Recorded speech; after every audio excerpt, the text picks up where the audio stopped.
Hello दोस्तों, मेरा नाम है सोनू कुमार। स्वागत करता हूं आप सभी को अपने YouTube channel the mysterious facts में। दोस्तों, वैसे तो आप सभी जानते हैं बुक्स हमारे जीवन में कितना इम्पोर्टेंट है। बुक्स हमारी नॉलेज बढ़ाती है, रोज़ कुछ ना कुछ नया सिखाती है और हमें कामयाब भी बनाती है। दोस्तों, आज की हमारी इस वीडियो में मैं आपको बताने जा रहा हूं नालंदा यूनिवर्सिटी के कुछ ऐसे इंटरेस्टिंग फैक्ट के बारे में जो शायद ही कहीं आपने सुना होगा। तो चलिए शुरू करते हैं।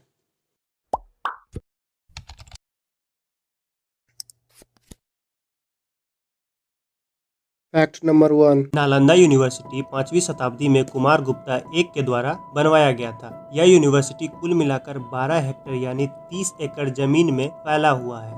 फैक्ट नंबर 2, उस जमाने में नालंदा यूनिवर्सिटी दुनिया का एकमात्र इंटरनेशनल यूनिवर्सिटी था जो दुनिया के कई सारे देशों से स्टूडेंट यहाँ पढ़ने आते थे। माना जाता है कि यूनिवर्सिटी में दाखिला लेने के लिए कई सारे परीक्षा देने पड़ते थे।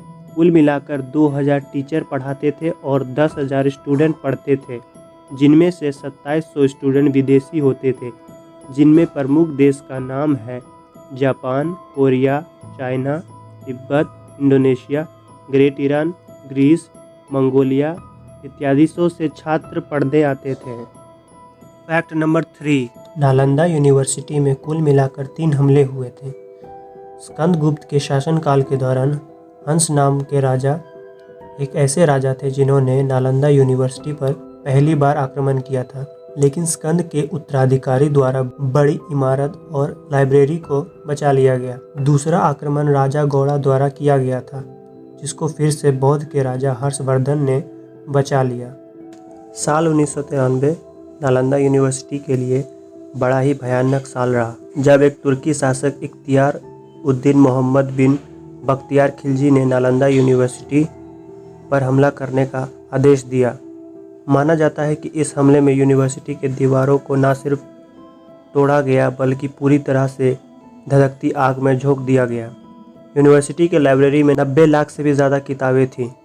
इनमें कुछ किताबें तो ऐसी थी जो हाथों से लिखी गई थी और उनकी कॉपी किसी यूनिवर्सिटी या देश के पास नहीं था। माना जाता है कि 4 महीने से भी ज़्यादा दिनों तक यूनिवर्सिटी की लाइब्रेरी जलती रही। उसमें से थोड़ी बहुत किताबें कुछ छात्र तिब्बत लेकर भाग खड़े हुए। खिलजी ने यह हमला करने का फैसला तब किया जब वह पूरी तरह से बीमार पड़ गए थे। उसने अपने हकीमों से काफ़ी इलाज करवाया, लेकिन दवाइयों का खिलजी पर ज़रा भी असर नहीं हो रहा था। फिर खिलजी के किसी खास ने उसे नालंदा यूनिवर्सिटी के आयुर्वेद शाखा यानी आयुर्वेद ब्रांच के राहुल श्रीभद्रा जी से इलाज करने की सलाह दी, लेकिन खिलजी किसी भारतीय वैद्य यानी डॉक्टर से इलाज कराने के लिए तैयार नहीं था। लेकिन काफ़ी हकीमों से सलाह लेने के बाद वह इलाज के लिए राजी हो गया और वैद्य राहुल श्रीभद्रा जी को बुलवा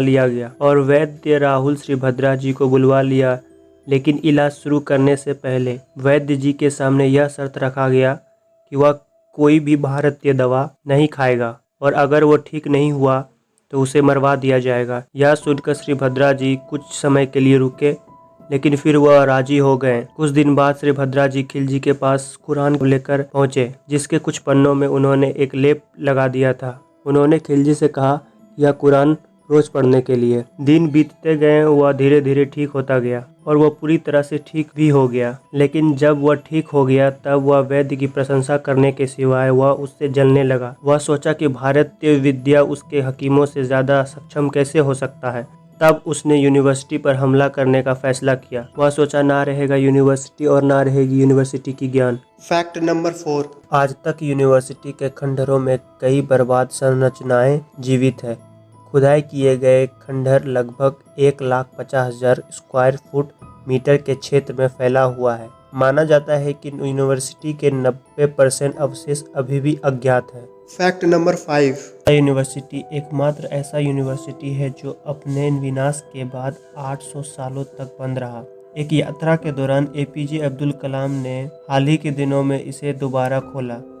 माना जाता है कि देश के आत्मनिर्भरता को और अच्छे तरीके से बदलाव देने के लिए यह यूनिवर्सिटी परिपूर्ण मदद कर सकता है। दोस्तों, कैसी लगी आपको ये वीडियो कमेंट सेक्शन में ज़रूर बताएं और इस तरह का वीडियो और देखना चाहते हैं तो चैनल को लाइक और सब्सक्राइब करें। घंटा ज़रूर दबाएं ताकि दूसरा वीडियो घंटा भी मिस ना कर पाए।